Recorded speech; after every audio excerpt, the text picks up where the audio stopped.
Hi, everybody. Welcome back to the Underwater Photography Show. I am Matthew Sullivan. And I'm Alex Mustard. And I know you haven't seen my scruffy face in a while. We've both had busy months, so thank you for to Alex for holding down the fort here. I And didn't do a today, lot of holding down, to be fair. But yeah, there was a significant day that I did think we had to put a video out on. So, yeah, which I guess yeah, is what this episode is going to be about in a little bit. thank In you for that, that. well, what I did announce in that previous video was that back on, was it the 18th of Yeah, September? Was a big day in your life. For two reasons. First of all, you got married. I did. Which is obviously pretty amazing. And we'll come to that in a second, or towards the end of this video. But also on exactly the same day, you were announced as the winner of the Ocean Photographer of the Year portfolio category. And I thought that we should start on the underwater photography topic, since it's the name of our show. And I should quiz you, and we should talk about your pictures, and obviously I'll cast a critical eye over them, because we've been criticizing all the other contest results. So now it's your pictures. You're gonna have to get a hard time as well. So, And um, I'd like to say that despite my protestations, we are recording this episode because I do not like talking about myself, but I guess I'll have to get over that for this one. yeah. Well, you can just let me talk about it. Fair um, enough. no, but I think the first thing I want to say is, first of all, many congratulations. Thank you. I personally think this is becoming one of the most coveted prizes in underwater photography, because there aren't that many portfolio awards out there. And I think what's great about a portfolio award is that it rewards not just getting a good shot, it rewards a consistency of work. And I think one of the things that we've seen with the Ocean Portfolio Award, as it says on the screen here, is that each year photographers tend to, it's not just here are some nice shots I took this year. People tend to look at their portfolio over time, pull together some of their strongest images. And so it's a very, very high standard of pictures. And I think I would say pretty much every year in the Ocean Photographer of the Year contest, the portfolio actually contains the strongest images, more so than the standalone categories. Because it's that retrospective. And I was just going to, pull up a couple of the previous winners of that. I think, I don't remember if this is last year or a couple of years ago, but Matty Smith won this award a couple of years ago. And, people don't, also include pictures that have won in other competitions as well. So it's kind of the best of the best. There's, I can see the great white shark there shot in the top of the 9 at the bottom of Matty Smith that was awarded as a category winner in the underwater photography year, obviously before it got this award. And I think people often use other contest results as part of what guides them to put together this portfolio. And I do think sometimes in these competitions, particularly in portfolios, having pictures that have won in other places almost boosts your credentials. And another previous winner, Shane Gross, who, last year was the... When did Shane win this? Was This this was last last year as year. well? So yeah, Yeah. this is the same year that he won. Yeah, because I was just looking at so the same year that he was the Wildlife Photographer of the Year, he also won this award that you've won this year. So Yeah. maybe next week, Matt, you're going to have some news for us. Yeah, right. uh, I wish. yeah, but anyway, it shows it's a very high standard. And again, Shane here has got, I can see, quickly at least a couple of pictures that have been in UPY previously as standalone images, now combined as a portfolio of extraordinary work. So I think you should be very proud of yourself. I know you don't want me to talk like this, but you should be very proud of yourself to achieve this award, not just in a single image contest, but in a multi-image portfolio. I think that's really impressive, and it's a great achievement. So let's dive into your images. And I've pulled the first one up. And I think this is actually probably my favorite of the portfolio, which also it must be exciting because it's also one from very recently. Yeah. And it's the picture of the banded jawfish with eggs. But I find this just it tells the whole story, but in a very strongly graphic way and in a very original way. And I do hope that you'll get this image out there as a standalone image as well as a portfolio image in the future, because I think it's definitely strong enough to do really, really well. Well, thank you. It's so, as we've talked about on the show a lot. We have a kind of whole episode dedicated to these jawfish. Um, the I shot there's 3 or 4 showed up this year with eggs, which is pretty unusual for here. Like we haven't seen one with eggs around since 2022. So to have a bunch with eggs this year and tons of clutches was really special. And then because it's blue heron and it's local, you can visit them uh, many times. So this one was actually the fourth one I found with, or I actually did find this guy with eggs, and I only visited him twice, and I think this might have been the second time, and I had already had every other picture of these that I could think of, so I was just trying to come up with something new, and was he was coming out of his hole and looking straight at me, so it made it he looked graphic because I didn't really have to do much to get the black background. It was almost nighttime anyway. I did use 2 snoots just to make sure that I could keep everything black and the lighting really even. But he let me get right up on him, and I loved how I could get his face going into the corners of the frame like that. And this goes back to another episode we've done with the monitors. Having the monitor and being able to see the composition really easily helps me immensely, versus looking at an LCD or a viewfinder. And I credit being able to have a big screen with allowing the tight composition here. But I also think this might be my favorite picture of the whole set, just because I think it's pretty unique for a jawfish picture, and I don't necessarily recall seeing one like it. But Yeah, I think it's a really fresh take on the subject. It tells the behavior story. It's very graphic. And I think the snoot lighting, although you made light of it, I think the double snoot really makes this picture pop. And I think any other lighting style, it would have almost been impossible to isolate the subject like this and evenly light it like this. Single snoot, you just wouldn't have got this quality of light, and you certainly wouldn't have got that double blue flash in the eyes, which is such a big part of this picture. Anyway, we've got lots to go. We've got 10 images to go through, so I'm going to roll us on. Next up is a very striking batfish image. This is a new one from this year, isn't it? Yeah, so the jawfish and the batfish are the only two from 2025. And I really like this image. I think in many ways you could have used your older picture of that beautiful red batfish. Yeah. Which I think is probably stronger, not because of the photo, but because of the subject. Yeah. In the portfolio, but you won already, so who cares? But I think it's we talked about this one on the show as well. But again, it's that combination of lighting and composition coming together so well that creates this into a really graphic image.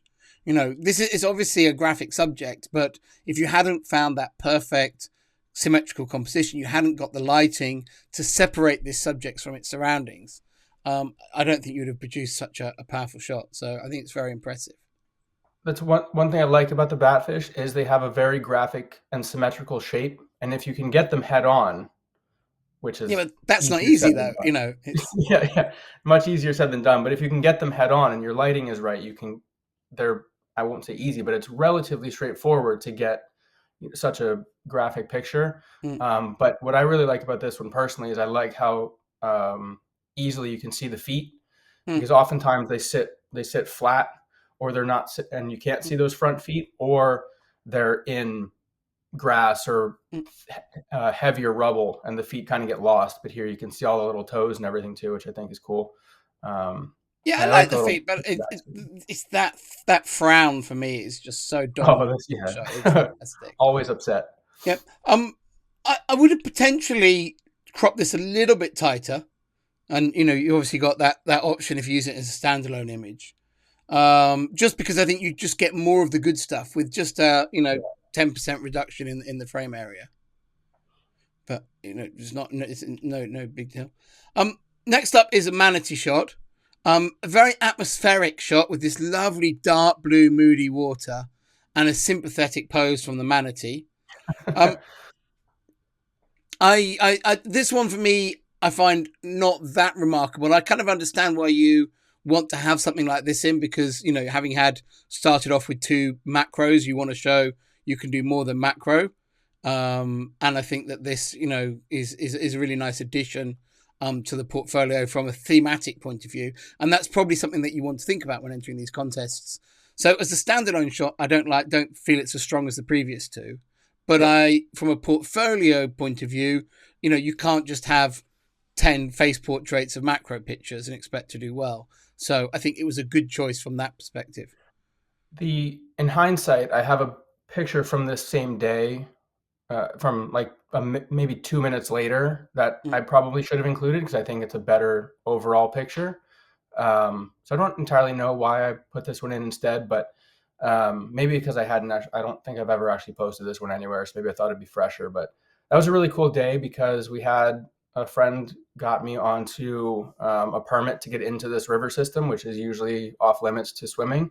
And it's in a state park, but and so there's trails and everything through it, and you can take kayaks or canoes or glass bottom boat tours or whatever on this river. But being in the water is by permit only. So we were the only two people on the river. We were able to get in there before sunrise, and it's stunning. The whole river system is spring fed, so it's all bright blue water with 100 foot plus visibility everywhere. It has a resident population of manatees, so even though we were there in winter, they are there year round. Um, and this one followed us around for probably 3 hours and never left us alone. Like if you stopped paying him attention, he would come up and just kind of run into you and be like, Yeah, "Hey, they kind of give you that what are, nudge, don't they? yeah, what are we doing here?" But he followed us for probably, I don't know, 500 or 600 yards down the river over the course of a few hours before he eventually got bored of us and went off to find somebody else to hang out with.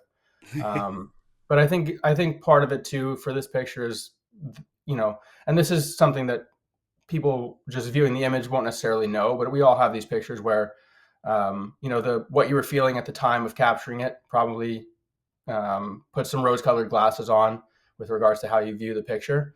And I think that's probably what happened here. But again, I should have probably included a different one. But I still like it. Right, move on to the next one. It's an amazing alligator shot. What I love about this one, though, are the cichlids in the background. Just Yeah. having that extra element in the shot is so strong. Getting an alligator shot is already a great achievement, but getting the alligator shot with depth in the image like that, and additional interest, and potentially there's a bit of a story. The beady eye of the alligator is watching the prey fish, and I think all those elements work really well in this picture. So I really like this one.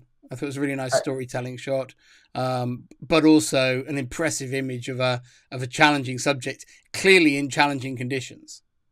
yeah. So visibility in here, and I think we've talked about told this. I've told this story on the show Mm. before, but visibility in this little pool was, maybe 6 feet, and the alligator is twice that length. So you couldn't actually see from one end of her to the other. And I have a bunch of pictures of this scene because she never moved, fortunately. But the most of them, those cichlids wouldn't come close because as soon as you would dive down to get close to her, they would all disappear, and then it would take a while for them to drift back. So I have a bunch of pictures with empty water back there. And Mm. then one time I dove down, they happened to stay, and I got super excited because I managed to get a couple of them in the frame. And I think you're right. It'd be cool if you just had the alligator, and I have those pictures, but having that secondary element in the background really adds to it, and it fills some of that empty space that would just kind of be blah otherwise. Yeah, absolutely, and it's not, this is a difficult subject to work with, and then to have that presence of mind to not just be happy to have got a shot of an alligator and still have your limbs attached, but actually to think, what else is going on in the frame, and to realize, what you knew you wanted to get those fish in the background from the start. So I think this is a very impressive image. I think probably one that really was when the longer the judges look at this, the more they will appreciate it. Right, a beautiful gar, and this is the unusual species of gar, isn't it? Yeah, this is In long nose. beautiful light. Yeah, the long nose gar. So they get like 6 feet long, but they're much harder to find than the average, like the normal Florida gar we have. Yeah, Um, and anyway, it's not as if you see tons of pictures of normal Florida gar anyway. yeah, true. So I think subjects like this always grab attention. There's lots of pictures of sharks and turtles in competitions and things, and whales, but you see very few pictures of this, and I think it's a great way to stand out. And then if you've got a great subject and you photograph it in a beautiful environment that's so well captured here with the sunbeams and the nice light on the grass behind, I think that that just really elevates the shot. So impressive subject, very nicely photographed, and I can see this being another big tick in the box. From the judges going, yep, really strong image, nice portfolio, really builds well. One thing I do want to touch on because you just mentioned it, I, with the exception of the manatees here, I think Mm. everything else is kind of. I tried to include stuff that is either unusual in general or is unusual to see in competitions. Just because I think, especially for a portfolio, I think that might help with regards to having yours stand Mm. out. Because, like you said, everyone can have pictures of whales or dolphins or whatever sharks in their portfolio, and those can still be spectacular.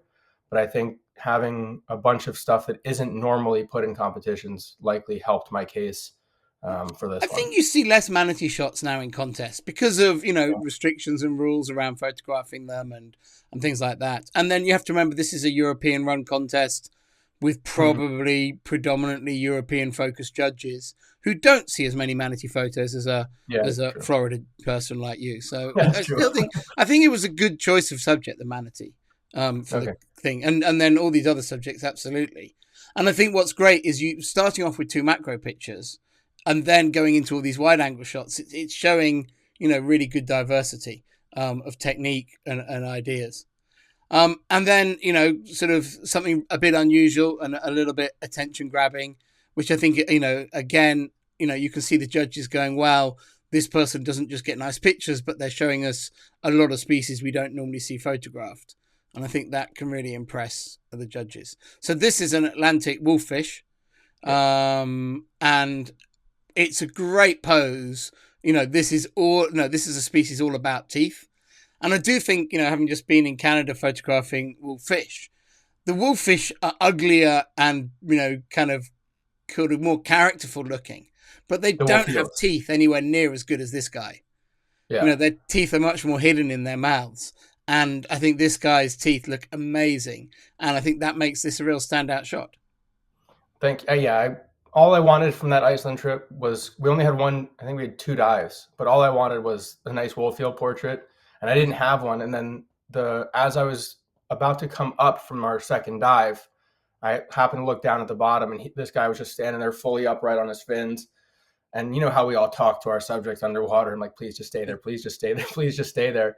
And he didn't move, and I had like 30 seconds left of NDL time, and I waited. He was, they breathe with their mouth opening and closing, and I just waited for him to open his mouth to try to get some separation with the teeth, because when their mouths are closed, you can still see the teeth, but they're locked together, and it's a bit less graphic.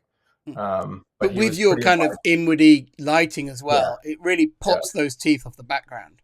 So, yeah. given your lack of time, it's very impressive to have got all of that.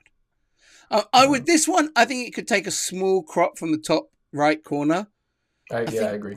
just a little bit bigger in the frame, and maybe a Photoshop, not Photoshop, Lightroom brush over the top half of that face to make the eye pop a little bit more. I mean, Okay, maybe you don't want the eye to pop too much more because it would draw your eye away from the teeth. But I think that you could get a little bit more connection with the eye in processing. okay, I'll give that a Um, shot. yeah. Excuse me. On to a Goliath grouper. I remember when I don't. This is from recently as well, isn't it? Or Last last? year. Yeah, last. Well, yeah, so it's only just a year old. This picture, so I guess. But it's. I love this shot because the lighting style you've got on this picture, it creates such a three dimensional look. The subject looks three dimensional and it really pops off that background. And I think as an animal portrait, which is kind of what this portfolio is all about, I think that this is a great in your face, easy to, impossible to ignore, easy to love portrait. And I think it delivers really strongly in that way. And it's just, such a characterful subject, with the mouth open. He's a big bruiser. He's got battered face and things. Really impressive. Yeah, this one I spent an entire dive with this guy. And he was. I don't know if he was just old and didn't care anymore, or if he was too big to care about me being with him. But he just kind of hung out. He never really moved. He was kind of in a swale behind some like a sand Matrix. mound to stay out All of the right. current. Um, but it was a dark, overcast day, so to get any sort of blue in there, you had to use a slow shutter speed. And Mm, then I realized if you just with just a little bit of camera motion, you could and that slower shutter speed, you could get that kind of 3D shadow around him. mm. And it took a while because I have one or two others that have the shadow, that little drop shadow there, Yeah. but none of them quite worked as well I as think this one. this the mouth open pose works so well with his scarring, and Yeah. then with that drop shadow that he's really, he it just jumps off the screen. This one. But yeah, Yeah. fantastic fish, and I like that it looks like he's actually. I mean, he probably was looking right at me, because I Mm. think for especially with portraits, having eye contact is probably the key, especially if the eye is in the frame.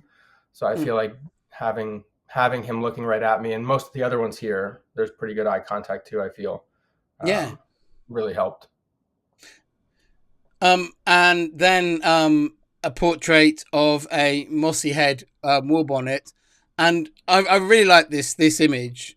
I like the use of a creative lighting technique. You haven't done a lot of there's not there's a lot of technically very complicated photography in these shots with camera movement and snoots and that sort of thing, but in most of them it's quite subtle in the end result. It's Yeah, enhancing the picture hugely, but it's not obvious. This one's a little bit more, you want to see creativity and you want me to lay it out for you. This kind of does it.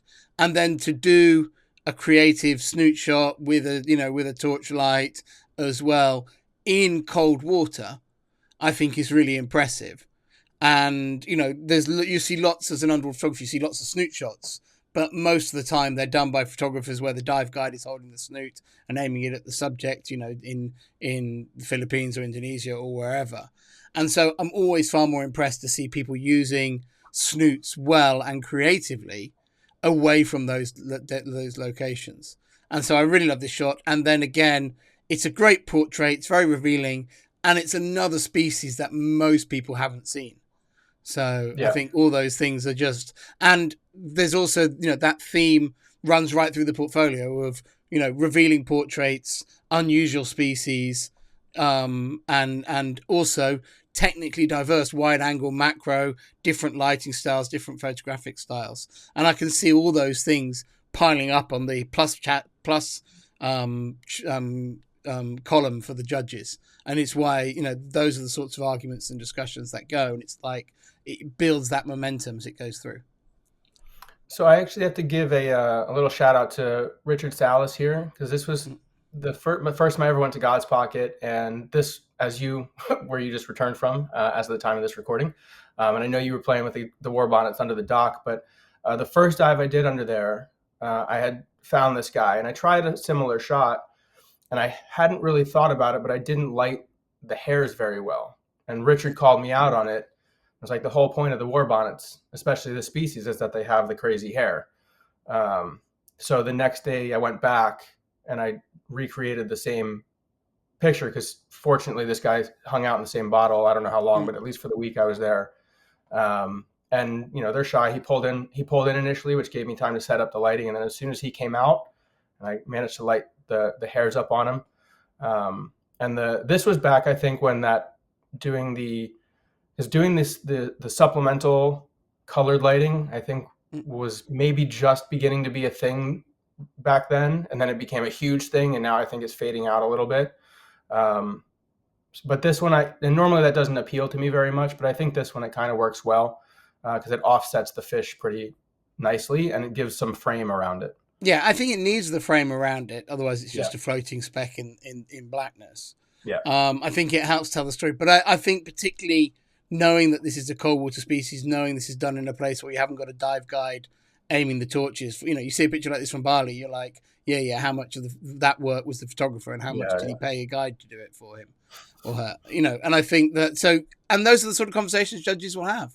yeah, They'll know that you went and did this on your own, or you had an Indonesian dive guide in yeah, about yeah. 50 centimeters worth of neoprene. Right, I'm going to move us on because we're getting late. And now into another, I think, interesting and creative shot.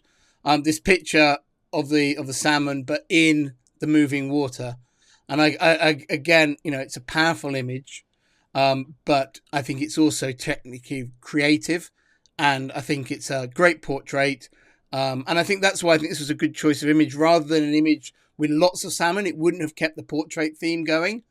And so the single fish portrait with the moving water showing again, we've had a long exposure camera movement shot. Now we've got a long exposure camera still subject matter moving shot. Yeah. And I think technically it's stretching the envelope while still keeping the theme going. So yeah, I really like this shot. Yeah, this one's been my most successful picture as a standalone in other competitions. So I felt, it may as well toss it in here and see if OPY likes it too. But it's funny because this was the most pictures I've ever shot underwater in a day. It was 632.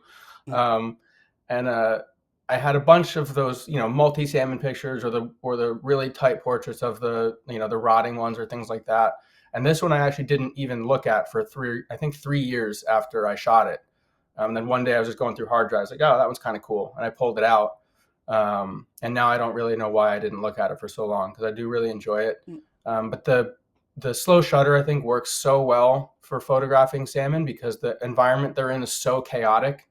And if you're shooting fast shutter speeds, you just kind of lose some of that chaos. Whereas if you slow the shutter speed down, you can see how aggressively the water is moving, how fast it's flowing, and you get a sense for how unpleasant their life is at the end when they're all fighting upstream to try to mate before they expire. Yeah, no, it's a really great one.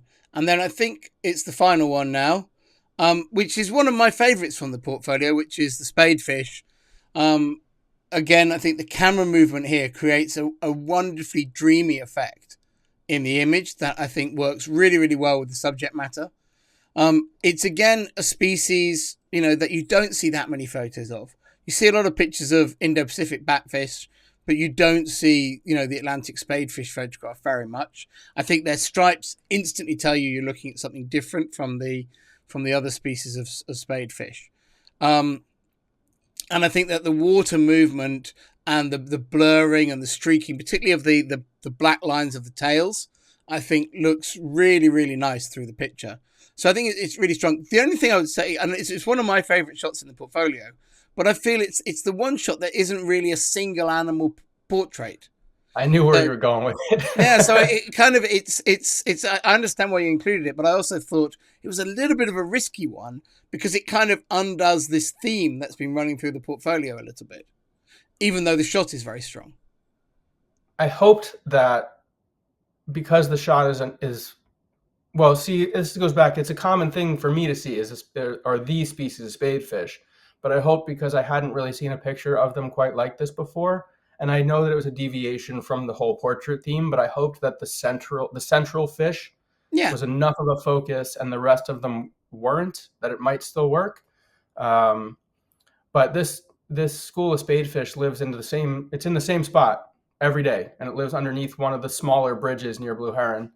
And so it's always in the shade, and it lends itself really nicely to trying different slow shutter techniques. But what is difficult about this, at least in my experience, is having all of them facing the same way, because oftentimes when you approach, they begin to split or they'll start to swim in opposite directions. So it took a while for them to all actually line up. But when it did, I really like this one too, and I'm glad it managed to sneak its way in. I love the picture. It was only the theme. What lens did you use for this? WACP-C. Okay, I didn't. It looks more rectilinear than that, but it might have been zoomed in a little bit. I don't remember what. That may just be the positioning of the fish just hides it. Yeah. Right, and then our final picture is a change of. So first of all, let's just say many congratulations. They are really, really strong images. I think that it's a very well constructed technically, really diverse technically, but also strongly themed portfolio. And I'm sure that those factors combined with the rarity of most of the subjects, that probably the judges were there going, I've not seen a photo of that species, or I've not seen a good photo of that species before. I think all those things combined to the success. So many congratulations on all fronts. Thank you. Thank you. But more than that, I want to say many more congratulations on what else you were doing that day, which is you guys were getting married. So I don't know what you want to say to our viewers about that. Probably know you very little. Not because of the Yeah. viewers, but just because you don't like talking about yourself too much. But how was the wedding day? Was it as amazing as this picture makes it look? It went genuinely perfectly. We only had, I think, 21 people, including Ariana and I. So she and I we went with our photographer into Glacier National Park in northern Montana for the morning and did a whole bunch of different spots for pictures. Then we went back and had the reception at this little lodge we were all staying at. And it was cool because there were so few people and everybody kind of got to hang out for like 3 days, 2 days before the wedding, the day after, that everyone just kind of ended up becoming friends. The weather was like this the whole day. It was perfect. It was a good day. It was a good day all around. Yeah. But yeah. And you win one of the big prizes in underwater photography at the same time. Also that. Yeah. Well, fantastic all round. I'm so thrilled for you, both for the competition result, but also on getting married. And on behalf of all the listeners, I would like to wish you many, many years of wonderful happiness together. And yeah, what a wonderful life you're going to live together. So I'll bring us back on screen and say a quick goodbye to everyone. It's been quite a long episode, but obviously pretty important stuff we had to cover this time. So thank you everyone for watching the Underwater Photography Show. We'll be back again soon with another episode.